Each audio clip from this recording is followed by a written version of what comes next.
Algo que el autor resalta, ¿cierto, Francisco? Aquí en el día martes, si ustedes nos acompañan, si abren allí el folleto, ojean allí la página día martes, el Evangelio de Pablo, martes 4 de octubre, y presenta la introducción que hace Pablo. Y en la introducción que hace Pablo, siempre Pablo tiene un sentido de comunidad, un sentido de unidad y un sentido de manejar, ¿cierto?, un solo mensaje, una sola, digamos, idea.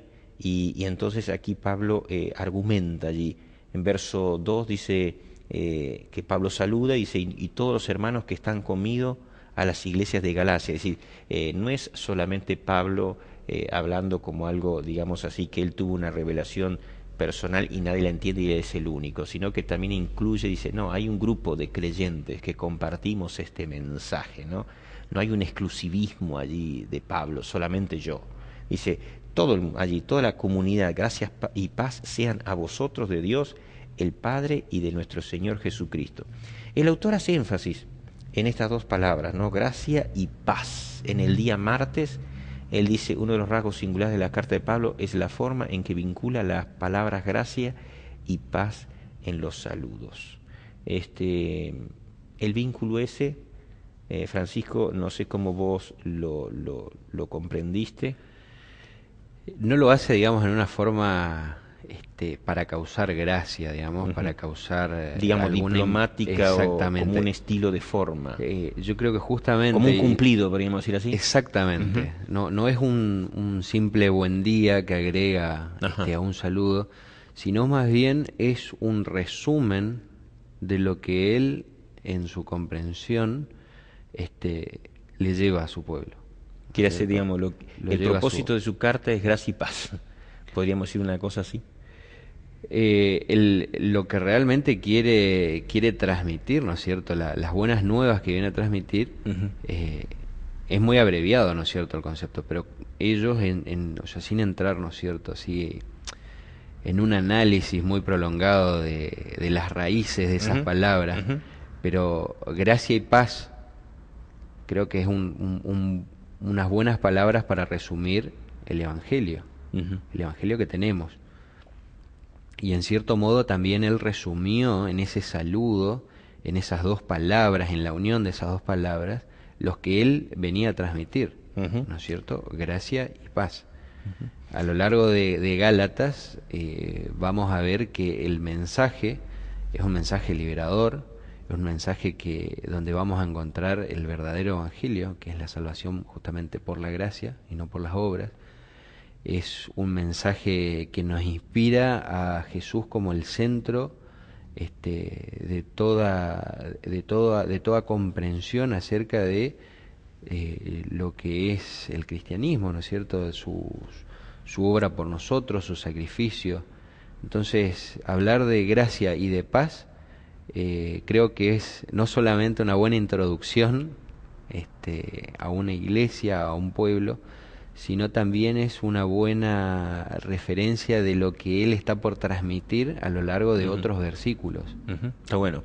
Yo me quedo también, ¿sabes qué?, agregando lo tuyo, y principalmente lo último que mencionaste, lo que él va a transmitir, porque él dice Pablo apóstol. Enseguida él aclara, yo Pablo apóstol, pero dice no de hombres, tranquilos, no de tradiciones, ni que yo también me coloqué como apóstol. Dice, si no, dice allí, ¿cierto? Dice, por Jesucristo y por Dios mismo, el Padre que lo resucitó de los muertos. Allí enseguida él se planta, Dios me llamó. Y después entonces entendemos un poquitito más, cuando él habla allí, yo lo leí en el bloque anterior, el verso 11 y verso 12 del capítulo 1 dice más, os hago saber, hermanos, que el evangelio anunciado por mí no es según el hombre, pues yo ni lo recibí ni lo aprendí de hombres algunos, sino por revelación de Jesucristo. Es decir, aquí, porque ese gracia y paz, dice, gracia y paz sean a vosotros, pero no que él lo hace como un cumplido de él, sino dice, ¿de quién? De Dios el Padre y de nuestro Señor Jesucristo.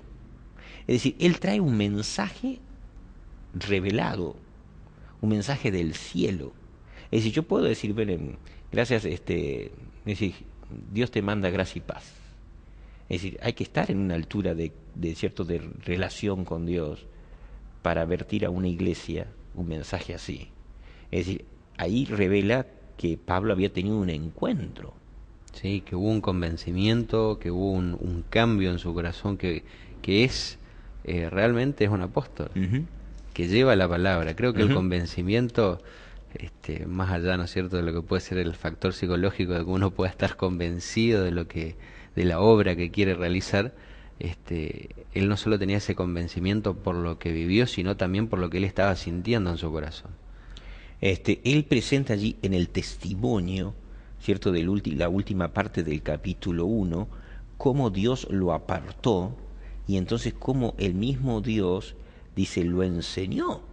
Es decir, allí él se apartó aparte, ¿cierto? Perdón, se apartó aparte, se apartó Esa parte. y entonces a un lugar, si ustedes me acompañan, verso 18 del capítulo 1, dice, después pasado 3 años, es decir, él allí se fue, verso 17 dice, ni subí a Jerusalén a los que eran apóstoles antes que yo, sino que fui a Arabia y volví de nuevo a Damasco. Él estuvo allí varios tiempo, ¿cierto?, en Arabia, comprendiendo el Evangelio. Y entonces ahí podemos entender por lo que él mismo menciona, dice, por revelación de quién, de Jesucristo. Entonces ahora él empieza a hablar, y digo, traigo un mensaje porque me he encontrado nada menos con quién, con Jesucristo y con Dios. Y ellos le mandan el mensaje de que de gracia y paz.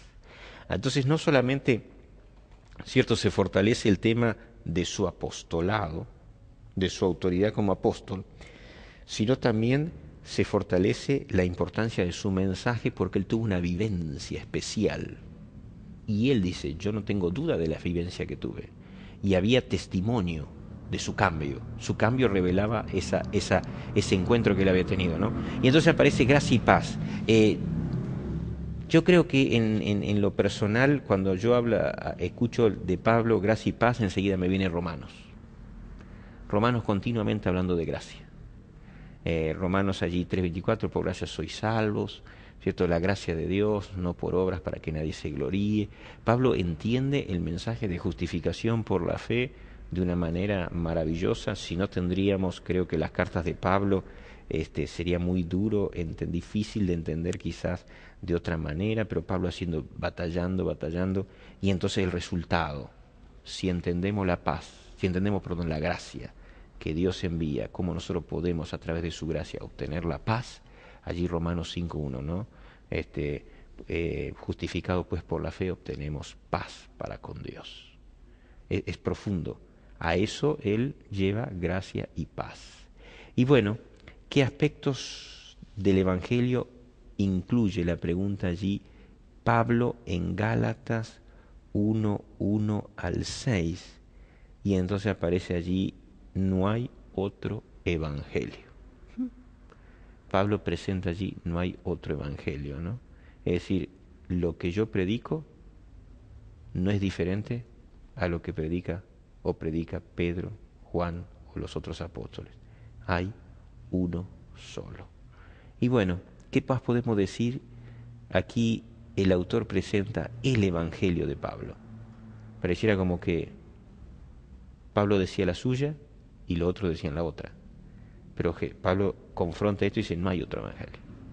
Si lo tenés allí, verso 6, Gálatas capítulo 1, verso 6. Verso 6. Uh-huh.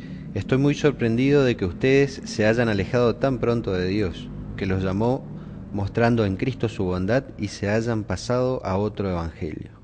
Y esta es la preocupación de él, ¿no? Yo en mi versión dice, para seguir un evangelio diferente. Es decir, esa es la preocupación de Pablo, por eso en lo que el Pablo se preocupa primero en hacer valer su autoridad, hacer valer su apostolado, y entonces decirle, miren, el evangelio que yo predico sigue siendo el evangelio presentado por Cristo, y es el evangelio no mío, sino el que yo recibí por revelación. Eso lo plantea al inicio Pablo como diciendo, vamos a poner las cosas de inicio en el lugar que tienen que estar.